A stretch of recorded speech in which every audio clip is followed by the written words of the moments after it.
పరిశుద్ధుడ పరలోకమందున మా తండ్రి, నీ యొక్క ఘనమైన శ్రేష్టమైన నామానికి వందనాలు తండ్రి.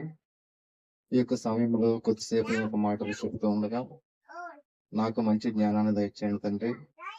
అలాగే వినేవారికి కూడా గ్రహించే మనసును దయచేసి వాక్య ప్రకారం తన జీవించి మేమంతా నీ యొక్క నిత్య రాజ్యానికి చేరుకునే వారిగా ఉండటానికి సహాయం దయచేయమని యేసు నామం అడిగి వేడుకుంటున్నాం తండ్రి. ఆమేన్.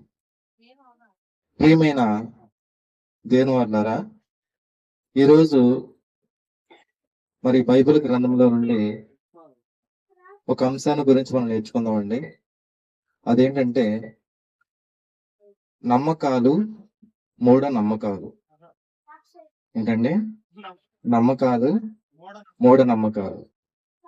ప్రియమైన దేవుని వారలారా, నమ్మకం అంటే ఏంటంటే ఏదైనా ఒక విషయాన్ని రుజువులతో మనం తెలుసుకుని దాన్ని మనం విశ్వసించడం. దీన్ని మనం ఏమంటామంటే నమ్మకం అంటాం. ఈ యొక్క నమ్మకానికి రుజువులు, ఆధారాలు అనేవి ఉంటాయండి. అయితే రెండవది ఏంటంటే మూఢ నమ్మకాలు. ఈ మూఢ నమ్మకాలు అనేవి మరి ఎలా పుట్టాయంటే, ఒక మనిషి యొక్క మట్టి మెదడులో పుట్టి అనేక ప్రాంతాలకు, అనేక రాష్ట్రాలకు ఇవి త్వరగా వ్యాపిస్తాయండి. దీనికి ఈ మూఢనమ్మకాలకి రుజువులతో గాని, ఆధారాలతో గాని ఎలాంటి సంబంధం కూడా ఉండవండి. కానీ ఎవరో ఏదో చెప్తే దాన్ని వినేసి అదే నిజం అనుకుని అనేక మంది దాన్ని చూడకపోయినా కూడా విశ్వసిస్తారు. ఇలాంటి వాటిని ఏమంటామంటే మూఢ నమ్మకాలు అంటామండి. ప్రియమైన దేవుని వల్లరా, ఈ రోజున చాలా మంది ప్రజల్లో ఎక్కువగా ఉన్నది ఏంటంటే, ఎక్కువగా ఉన్న ఆ మూఢ నమ్మకాల్లో ఎక్కువగా ఏంటంటే, ఎవరైనా వ్యక్తి మరి చనిపోయినప్పుడు లేదా బలవంతంగా ప్రాణాలు తీసుకున్నప్పుడు ఆ వ్యక్తి గాలైపోయాడని, ఆ వ్యక్తి లేదా ఆ యొక్క అమ్మాయి మళ్ళీ మాకు కనపడిందని, ఇలా చూడకపోయినా కూడా వాళ్ళు వేరే వాళ్ళు చెప్పిన మాటను బట్టి వింటూ ఉంటారండి. మరి చాలా మందికి పగలు లేని భయము రాత్రిపూట ఎక్కువగా వస్తుందండి. పగలు మరి అదే ఇల్లు, మరి అదే వాతావరణము, మరి రాత్రి కూడా అదే వాతావరణం కానీ లైటింగ్ అనేది కొద్దిగా తక్కువ ఉంటుందండి. అంతే కదండి, పగలకి రాత్రికి కొద్దిగా లైటింగ్ అనేది కొద్దిగా తక్కువ ఉంటుంది. దాన్ని కూడా మనం కవర్ చేయడానికి మనం బల్బులు, లైట్లు ఇవన్నీ కూడా మనం ఉపయోగిస్తూ ఉంటాం. చాలా మంది వాళ్ళు చెప్పుకున్న విషయాల్లో, రాత్రండి నా మీద ఎవరు పడిపోయినట్టు ఉన్నారండి, నా పేక పట్టుకుని గట్టిగా నొక్కేసినట్టు ఉందండి, పక్కకి తిరిగి పడుకుంటే మళ్ళీ మామూలుగా ఉందని చెప్తూ ఉంటారు. అంటే పక్కకు తిరిగితే ఆ దెయ్యానికి నొక్కడానికి ఛాన్స్ లేదండి, కుదరట్లేదా? ఈ విధంగా రకరకాలుగా చెప్తూ ఉంటారండి. మరి దీనికి సంబంధించి మరి క్రైస్తవులు కానీ, అలాగే హైందవులు కానీ, అలాగే ఇస్లాం సోదరులు కానీ, మరి రకరకాలుగా హైందవులు అయితే దీనికి సంబంధించి తాయిత్తులు లాంటివి కట్టుకోవడం, లేదా వాళ్ళు కొన్ని యంత్రాలు లాంటివి తయారు చేయించుకొని ఇంటి ముందు పెట్టుకోవడం. అలాగే క్రైస్తవులు అయితే వాళ్ళు పడుకున్న మంచం చుట్టూ కూడా కొబ్బరి నూనె వేయడం, లేదా ఇంకా బైబిల్ని తల కింద పెట్టుకొని పడుకోవడము.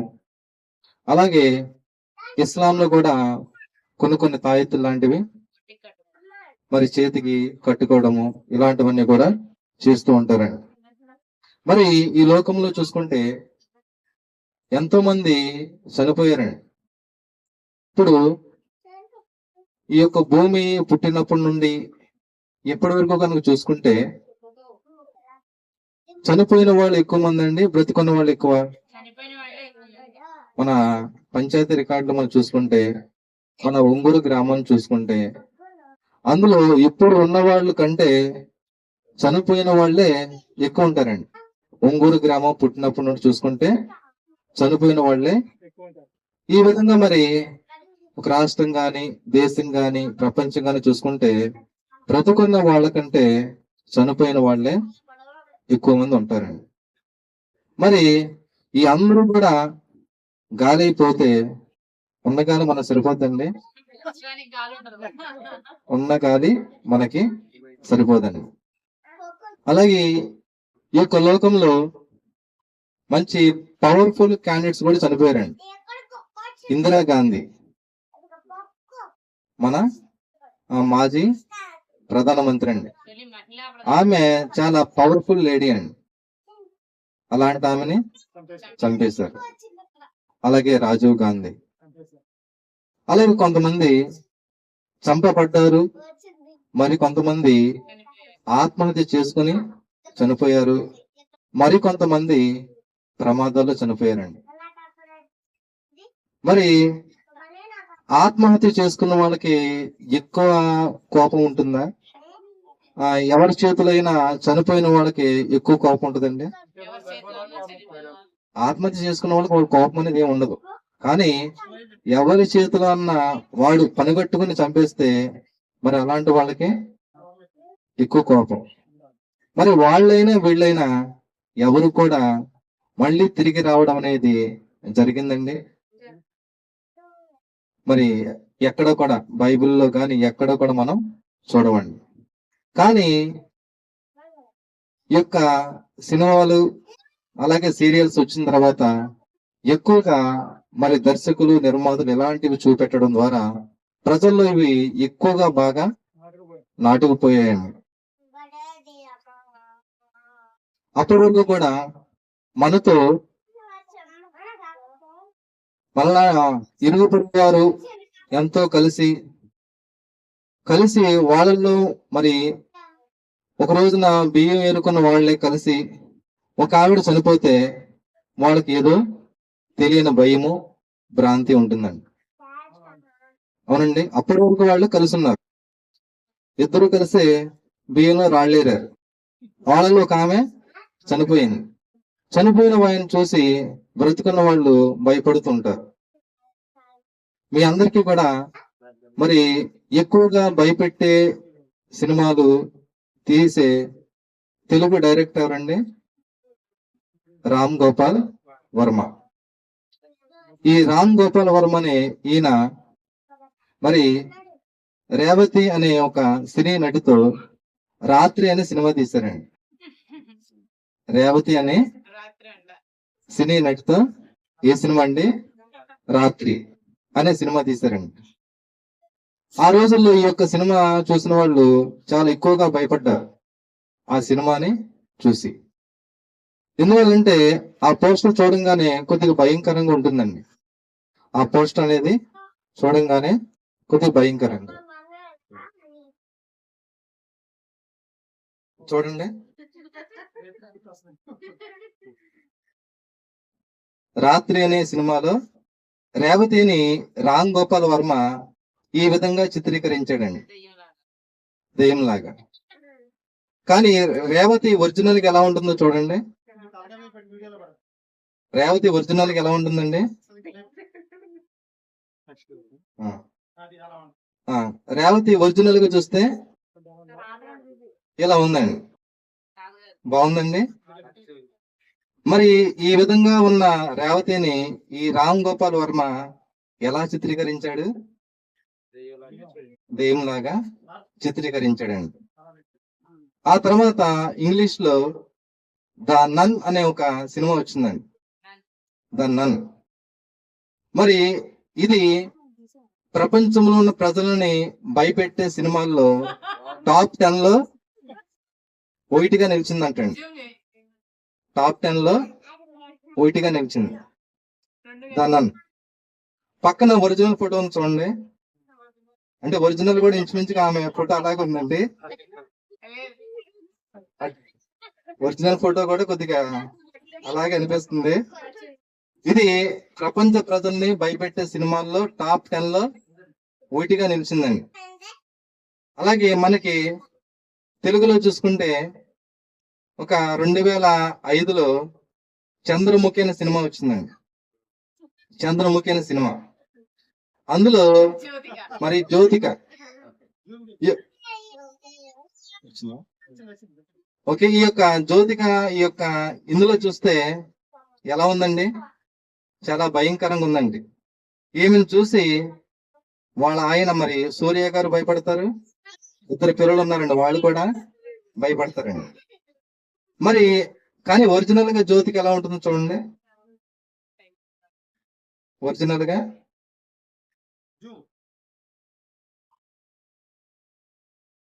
చూడండి, ఒరిజినల్ గా జ్యోతికి ఇప్పుడు ఎంత బాగుందండి ఇందులో.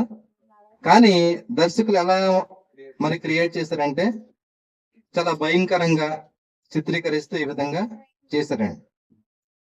మరి వీళ్ళతో సరిపెట్టకుండా ఈ యొక్క సినీ దర్శకులు పిల్లవాళ్ళను కూడా వదలలేదండి. ఓకేనా, పిల్లవాళ్ళు కూడా వదలలేదు. వీడు ఒక పిల్ల దెయ్యమండి, చూసారా? అంటే చిన్న పిల్లలు కూడా అంటే ఈ విధంగా చిత్రీకరించి ప్రజల్ని తప్పుదోవ పట్టిస్తున్నారండి. చూసారండి? ఇక కేవలం మనుషులే కాకుండా మరి మనుషులు కూడా మరి పాముల కింద మారినట్టుగా మళ్ళీ పున్నమ నాగని, నాగాస్త్రం అని, నాగమాతని, దేవి అని, చూసారండి? ఈ విధంగా చిత్రీకరిస్తున్నారండి. ఓకే, కాబట్టి ఇక్కడ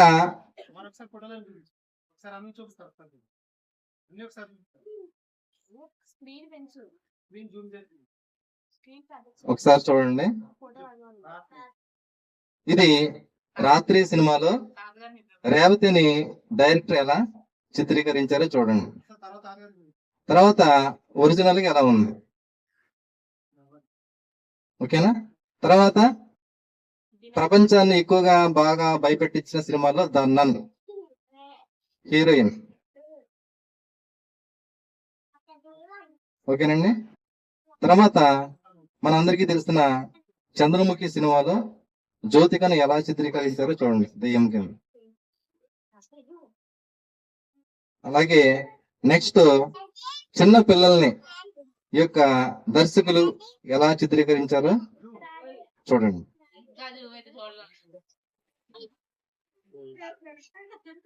కేవలం ఈ యొక్క మరి మనుషుల్నే కాకుండా మరి వేరే మరి జంతువుల కింద కూడా, పాముల కింద కూడా చిత్రీకరించడం ఈ విధంగా చేస్తూ ఉన్నారండి. ఓకే, కాబట్టి ఈ సినిమాలు చూసి మనం దీన్ని నన్ను అనే ఒక సినిమా చూసి మరి ఏమన్నారంటే, ఇదే సినిమాని రాత్రిపూట ఒంటరిగా ఎవరు లేకుండా ఎక్కువ సౌండ్ పెట్టుకొని చూడగలిగితే వాళ్ళు చాలా గ్రేట్ అన్నట్టుగా చెప్పారండి. అండ్ ఒక మాట అండి, ఇప్పుడు ఈ సినిమాని తీసే డైరెక్టర్ ఎన్నిసార్లు చూస్తుంటాడండి? ఎన్నోసార్లు చూస్తుంటాడు. అందులో యాక్ట్ చేసే హీరోయిన్ ఉంది కదండి, ఆమె కూడా ఎన్నిసార్లు మరి డైరెక్టర్ చెప్పుంటాడు, పళ్ళు ఎలా పెట్టాలి, నాలుగు ఎలా పెట్టాలి, ఇలా భయపెట్టాలి, ఇలా ఉండాలి అని ఎన్నోసార్లు చెప్పుండొచ్చు. మరి తీసిన డైరెక్టర్ కి లేని భయము, అందులో యాక్ట్ చేసిన హీరో కానీ హీరోయిన్ కానీ లేని భయము చూసే వాళ్ళకి ఎందుకు వస్తుందండి? అంటే అందులో ఇన్వాల్వ్ అయిపోయి ఒకవేళ ఉన్నాయేమో అన్నట్టుగా వీళ్ళు భ్రాంతి పొంది, భ్రమ చెంది, ఓకేనా, భ్రమపడి ఈ విధంగా వాళ్ళు కూడా భయపడుతున్నారండి. అలాగే ఇంకేంటంటే కేవలం మనుషుల్లోనే కాకుండా ఈ యొక్క మూఢ నమ్మకాలు చూసుకుంటే మరొక మూఢ నమ్మకం ఏంటంటే పాములు పగబడతాయని చెప్తూ ఉంటారండి. అలాగే పాములు పాలు తాగుతాయండి, సినిమాల్లో తాగుతాయండి, రియల్ గా అయితే తాగవు. కానీ ఏదో తొక్కినందుకు అది పగబట్టేసి మన ఇంటి మీదకి వచ్చేసి అటక మీదకి ఎక్కి బుస్ బుస్మని అన్నట్టుగా చెప్తూ ఉంటారండి. దానికి మన అడ్రస్ తెలిసిద్దండి అసలు? ఏదన్నా గూగుల్లో వెతికి మన ఇంటికి ఏమైనా వస్తుందండి మన అడ్రస్ కోసం? లేదా వీడి ఆధార్ కార్డు నంబర్ ఇది, దాన్ని బట్టి ఏమైనా వస్తుందండి? ఏమి కూడా. ఇదంతా కూడా ఏంటంటే మూఢ నమ్మకాలండి. అంటే ఎవరు చెప్తే దానికి ఏమీ కూడా ఈ యొక్క మూఢ నమ్మకాలకి రుజువులు ఆధారాలు అలాంటివి ఏమీ కూడా ఉండవండి. మరి ఆధారాలు రుజువులు లేకపోయినా కూడా గుట్టిగా నమ్మేస్తూ ఉంటారండి.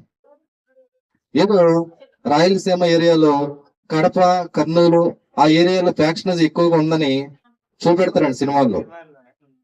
అలాంటి పగ ఈ పాములకు ఉంటదండి. ఇంకా మనుషులకే పగ ఎక్కువ ఉంటుంది కానీ వీటి పాములకి పగ అనేది ఉండదండి.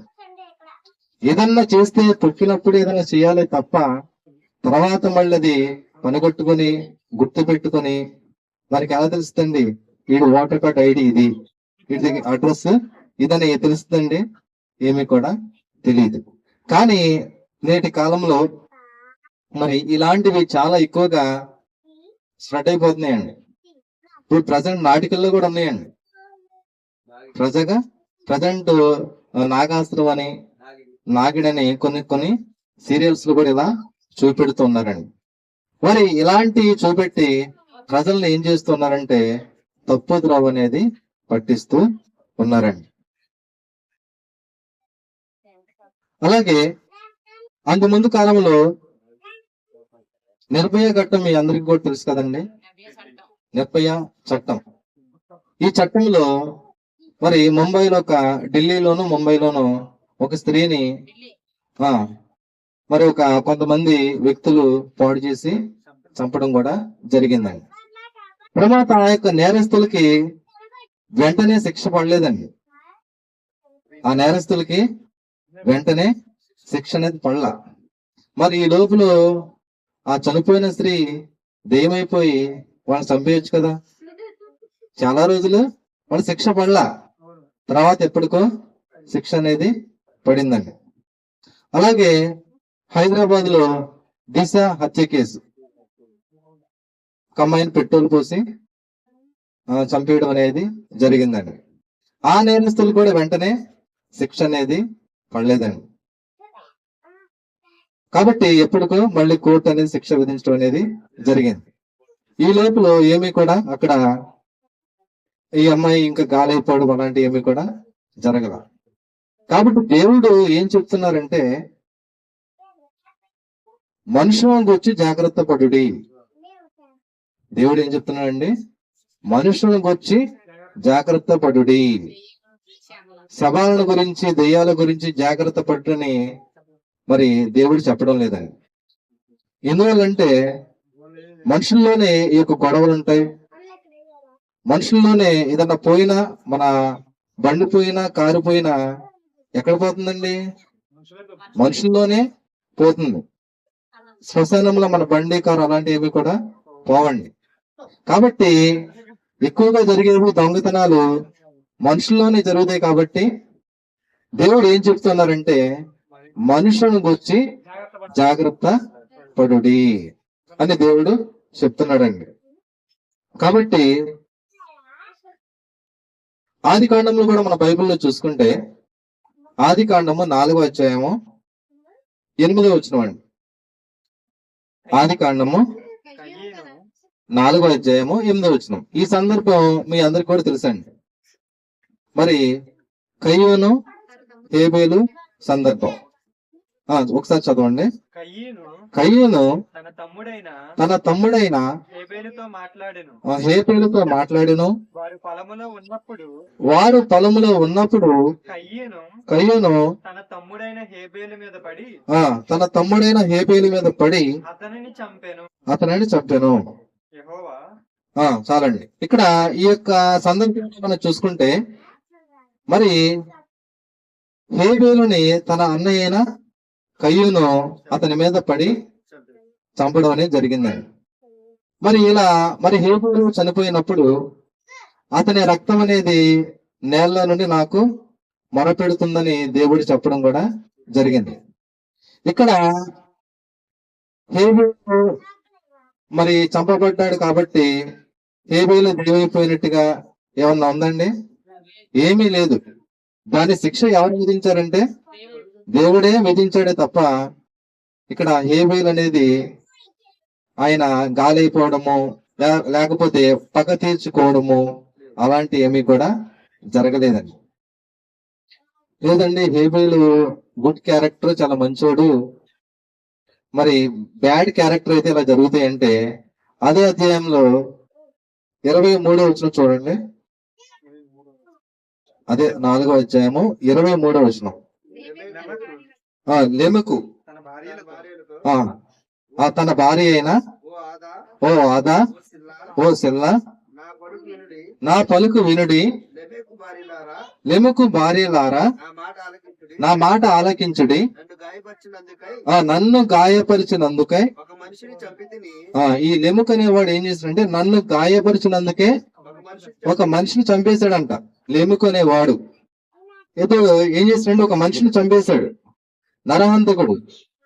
తర్వాత నన్ను దెబ్బ కొట్టినందుకై ఒక పడుచువాడిని చంపితిని. చాలండి. తర్వాత కూడా చదువు. 7 అంతల ప్రతిదండన కయ్యోను కోసము వచ్చిన ఎడల లెమెకు కోసము 77 వచ్చినని నేను. ఇక్కడ చూసుకుంటే హేబేలు మంచివాడండి, ఓకేనా. అయితే ఇక్కడ లెమెకు అనేవాడు ఏంటంటే నరహంతకుడు, హత్య చేసిన వాడు, అంటే బ్యాడ్ క్యారెక్టర్. హేబేలు గుడ్ క్యారెక్టర్. ఇప్పుడు బ్యాడ్ క్యారెక్టర్ అయినా గుడ్ క్యారెక్టర్ అయినా ఎవరైనా కూడా వాళ్ళు చనిపోయిన తర్వాత మళ్ళీ తిరిగి పగ తీర్చుకుని తిరిగి మళ్ళీ బ్రతికి పగ తీర్చుకుని మళ్ళీ భూమి మీదకి వచ్చి పగ తీర్చుకునే అవకాశం అనేది ఉందండి? లేదు. మరి ఇలాంటివి ఉన్నవి అని నమ్మటం మూఢనమ్మకం కాదంటారా? ఖచ్చితంగా మూఢ నమ్మకమే. అలాగే ఇంకా మనం చూసుకుంటే మొదటి రాజుల గ్రంథంలో 1వ అధ్యాయము, మొదటి రాజుల గ్రంథము 21వ అధ్యాయములో చూసుకుంటే ఇక్కడ నాబోతు గురించి, అహాబు నాబోతు గురించి వస్తుందండి. మొదటి రాజుల గ్రంథంలో 21వ అధ్యాయంలో ఆ అధ్యాయం మొత్తం కూడా అదే ఉంటుందండి. మరి అహాబు యొక్క రాజనగరుని ఆనుకొని నాబోతు యొక్క ద్రాక్ష తోట ఉంటుందండి. కాబట్టి ఈ యొక్క అహాబు రాజు ఏం చేస్తాడంటే నాబోతు యొక్క ద్రాక్ష తోటని నాకు క్రయమునకి ఇమ్ము, దానికి బదులుగా నేను నీకు వేరే చోట నీకు పొలం ఇప్పిస్తాను, లేదా దాన్ని క్రయానికైనా ధనానికైనా ఇమ్మని అడిగినప్పుడు నాబోతు అయ్యాది నా యొక్క పిత్రార్జితము, దాన్ని నీకు ఇయడానికి నాకు ఎంత మాత్రము కూడా వల్ల పడదని చెప్పినప్పుడు వదిలేయాలి కదండి, వదలేదండి.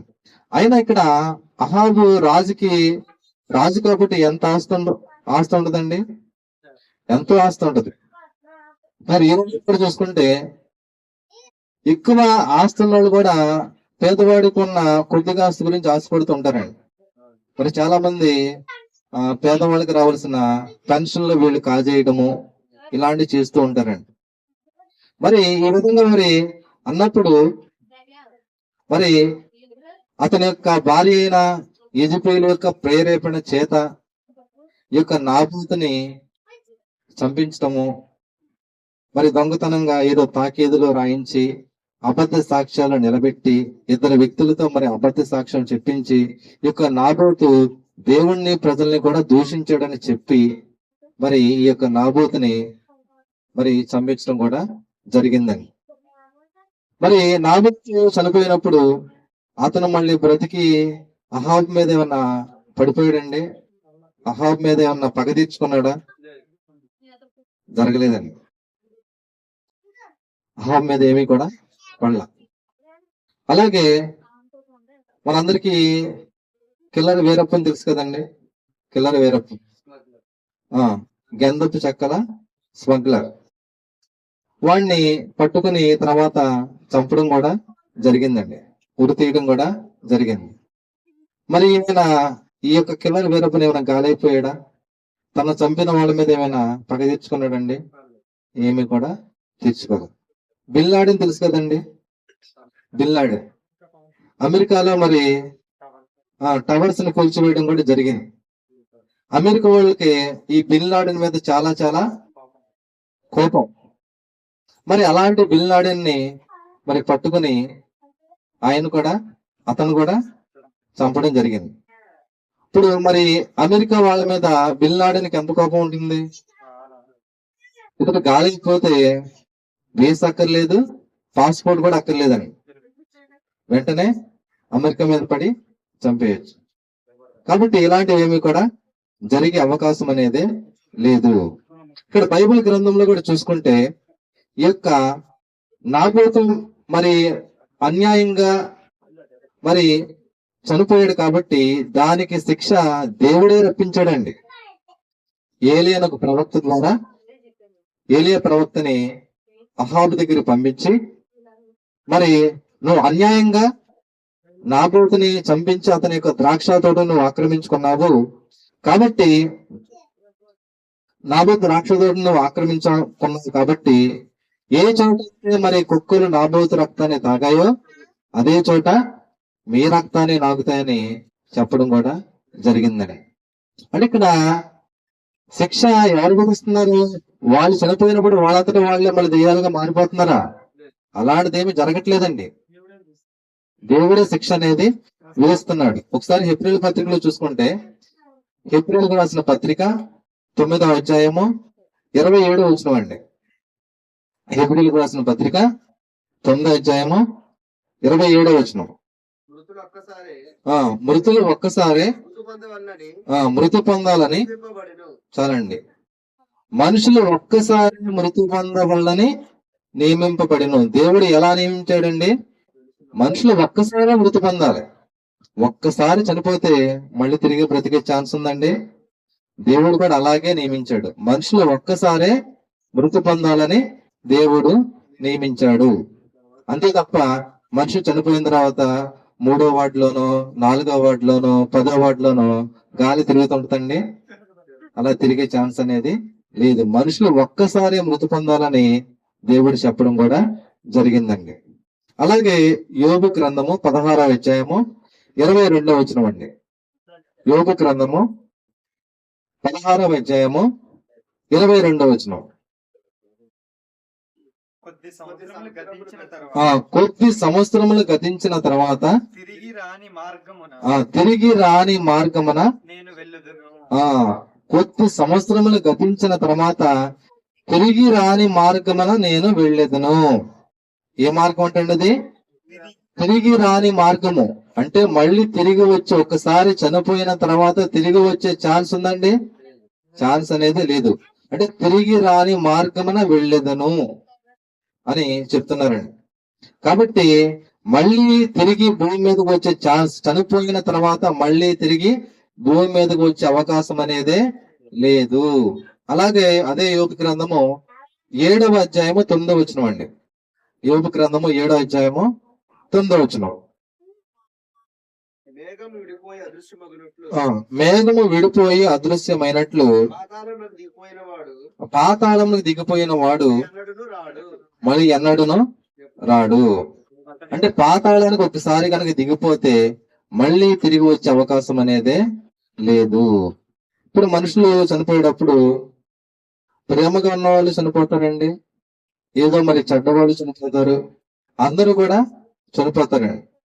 ఇప్పుడు ప్రేమగా ఉన్నవాళ్ళైనా తన కొడుకు మీద ప్రేమతో తిరిగి వచ్చే అవకాశం ఉంటదండి? లేదు. పోనీ చెడ్డోడు వేరే వాడి మీద పగతో, వాడిని చంపిన వాడి మీద పగతో తిరిగి వచ్చే అవకాశం ఉందా? లేదు. సరే, ఎలాంటి వాళ్ళైనా తిరిగి వచ్చే అవకాశం అనేదే లేదు. అసలు చనిపోయిన తర్వాత వాళ్ళ యొక్క పరిస్థితి ఎలా ఉంటుందో మన బైబిల్లో చూస్తే, ప్రసంగి గ్రంథము 9వ అధ్యాయము 5వ వచనం అండి. ప్రసంగి గ్రంథము 9వ అధ్యాయము 5వ వచనం. బ్రతికి ఉండువారు బ్రతికి ఉండువారు తాము చతురని బ్రతికి ఉండువారు తాము చతురని ఎరుగుదురు. అయితే ఒకసారి ఆగండి. బ్రతికి ఉండువారు, ఇప్పుడు మనం ఉన్నాం.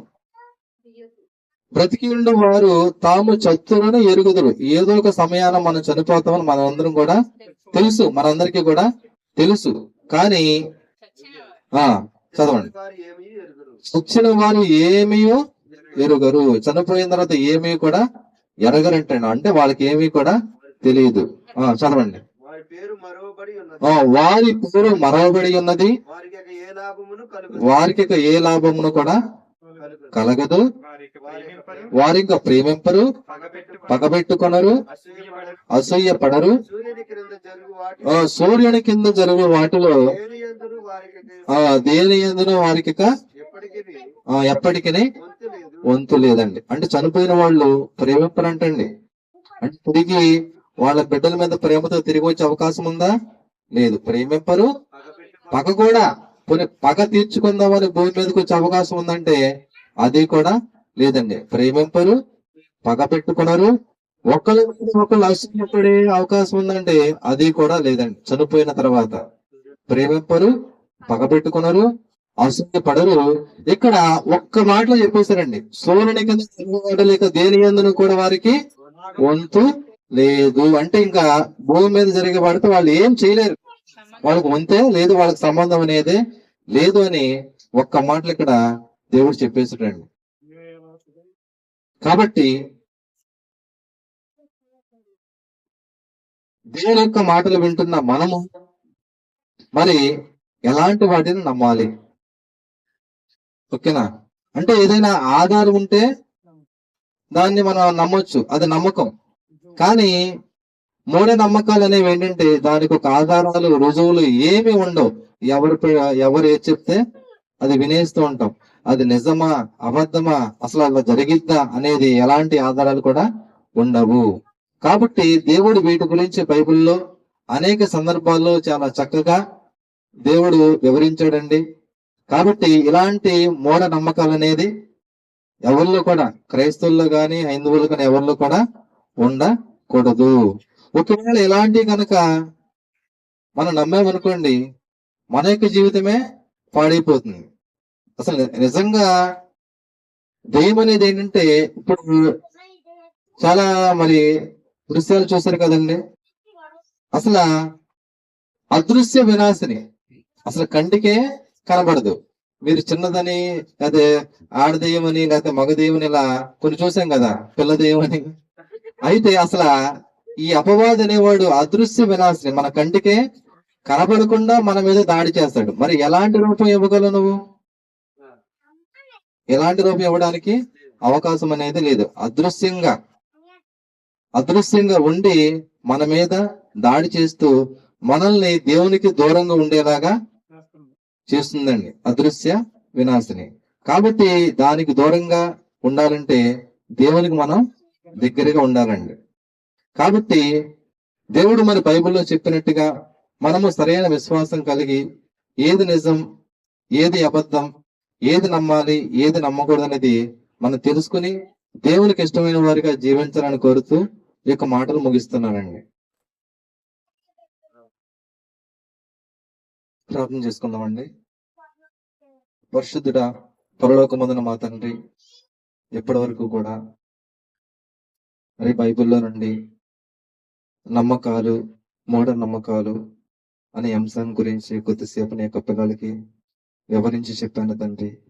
విన్న వాక్యాన్ని అర్థం చేసుకొని వాక్య ప్రకారం తండ్రి జీవించి మేమంతా కూడా సరైన విశ్వాసం కలిగి, సరైన నమ్మకం కలిగి, నీ యందు భయము భక్తి కలిగి నీ యొక్క వాక్యానుసారంగా మేము జీవించడానికి, విన్న వాక్యాన్ని అనేక మంది చెప్పే బిడ్డలుగా ఉండటానికి కూడా సహాయం దయచేయమని, మహిమ ఘనత ప్రభావాలు మీరే పొందాలని కోరుతూ యేసు నామం అడిగి వేడుకొంచున్నాం తండ్రి, ఆమేన్.